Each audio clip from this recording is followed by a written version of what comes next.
की तपास कुठपर्यंत चालू आहे, काय फॉलोअप घ्यायचं आहे माझ्यासाठी, मी काय करू शकतोय, किंवा समजा त्यांनी काय काय केलेलं आहे सगळं ते मांडण्यासाठी मी परवा पण स्वतःहून आलो होतो, आत्ता पण आलो होतो. मला कोणीही बोलवलं नाही किंवा काही नाही. माझ्या जे काही रिक्वायरमेंट आहेत तपासण्यामध्ये, मला असं वाटू नाही की मला ही माहिती नाही, त्यासाठी मी आलो होतो स्वतःहून आणि फॉलोअप घेतोय मी की कुठपर्यंत काम आलंय. अधिकारी पूर्ण सहकार्य करतायत, तुम्हाला माहिती देत आहेत? पूर्ण काम चालू आहे चांगल्या पद्धतीनं. पण आमचं पण काम आहे बघणं बाबा थोडं. काल सीआयडीनं कोर्टामध्ये एक दावा केला की खंडणी प्रकरणात वाल्वेकर यांना जरी अटक करण्यात आलेली असली तरी मात्र संतोष देशमुख हत्या प्रकरणात सुद्धा ही दोन्ही प्रकरणं एकमेकाशी जोडलेली आहेत आणि त्यांचा सहभाग आम्हाला तपासायचा आहे.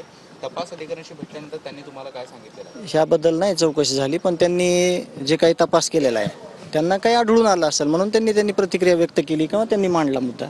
आम्हाला त्यांच्याविषयी त्यांनी काही सांगितलेलं नाही. हत्या प्रकरणाच्या संपूर्ण सखोल चौकशीसाठी राज्य सरकारने SITची स्थापना केली, जी मुख्यमंत्र्यांनी आधी जाहीर हा जे त्यांनी सभागृहात सांगितलं होतं ती SITची स्थापना झाली, तुम्हीच सांगितलं मला आत्ता.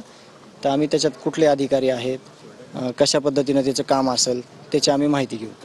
आतापर्यंत सीआयडीने जो तपास केलाय किंवा वाल्मीकरणाची अटकेची कारवाई असेल ती शरण जरी आले असेल तरी अटक करून पुढची जी काही प्रक्रिया सीआयडीकडून सुरू आहे त्यावरती तुम्ही समाधानी आहात? हे आरोपी ज्यावेळेस येतील राहिलेले आरोपी आणि सहआरोपी, मग त्यावेळेस मी तुम्हाला सगळ्यांना विशेष म्हणजे समोर तुम्हाला बोलून मी सांगेल या सगळ्या प्रक्रियेवर की कितीपत समाधान झालंय किंवा काय विषय. भाऊ 15 दिवसाची कोठडी मागितली, पूर्णची पूर्ण 15 दिवसाची कोठडी दिली गेली, असं फार कमी केसेसमध्ये होतं. काय वाटतं तुम्हाला?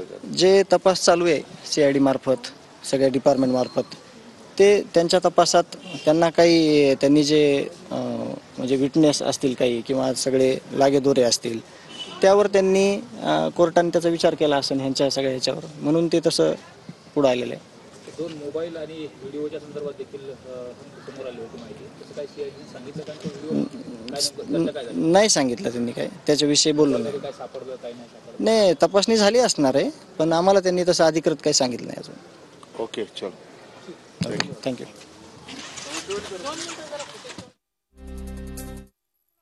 आलोय असं देशमुख यांनी म्हटलेलं आहे.